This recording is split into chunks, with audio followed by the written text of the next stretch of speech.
тізгіні менде. Енді қазіргі сыр сұхбатымызды жалғастыратын боламыз. Бізде бүгінгі қонақта Байзақ ауданы Әзімбек Жанқұлов атындағы орта мектептің қазақ тілі әдебиеті пәнінің мұғалімі Жаңыл Байрамқызы.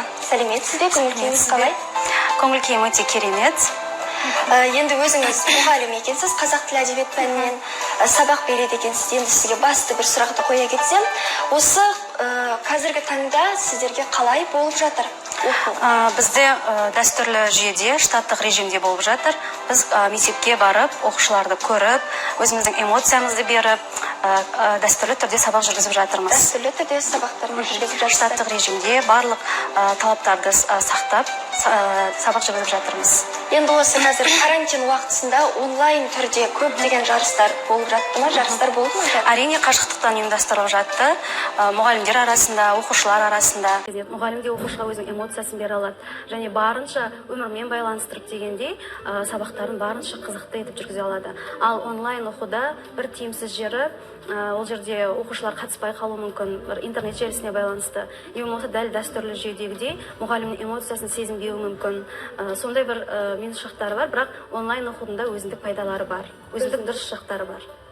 Иә, ендігі сізге тағы бір тақырып бойынша сұрақ қоя кетсем, мысалы бүгінгі біздің тақырыбымыз бала кездегі армандарыңыз орындалды ма? Сіздің бала күнгі арманыңыз орындалды ма? Әрине, мен бала күнімде бастауыш сыныпта мұғалімім шығарма жазылған кезде мен осы өзімнің апайым сияқты ұстаз болғым келеді деп сондай шығарма жазушы едім. Аллаға шүкір, сол арманым орындалды.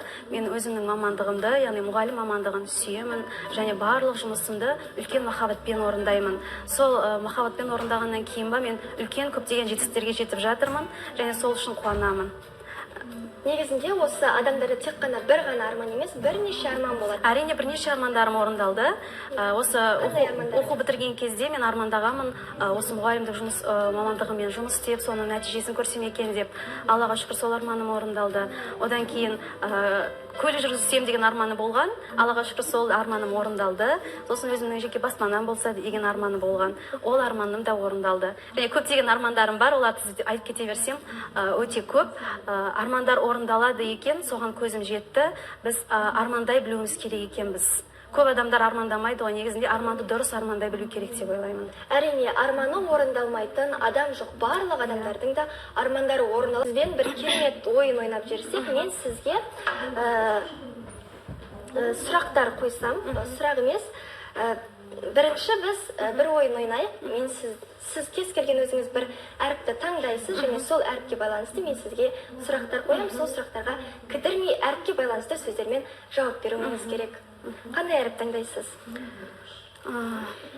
Мен өзім атым әріпінен бастайық, ең бірінші. Әріпіңізден бастайық. Айсылу. Жасыңыз нешеде? 6-да. Мамандығыңыз қандай? Мамандығым аспазшы. Сүйіктісіңіз? Сүйікті ісім аспаз несімен айналысу, ас дайындау. Ең жақын досыңыз? Арман. Ең сүйікті кітабыңыз? Армандар орындалады. Ең сүйікті оқушыңыз, шәкіртіңіз? Айжан.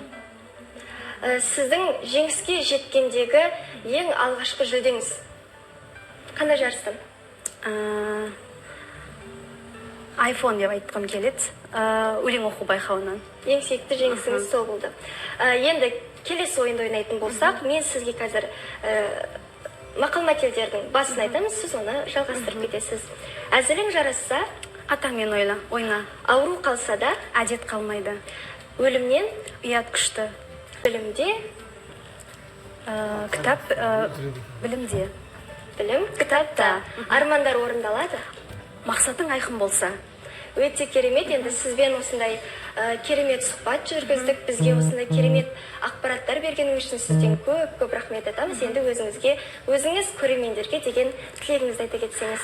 Көрермендерге айтарым, өздеріңіздің денсаулықтарыңызды күтіңіздер дегім келеді.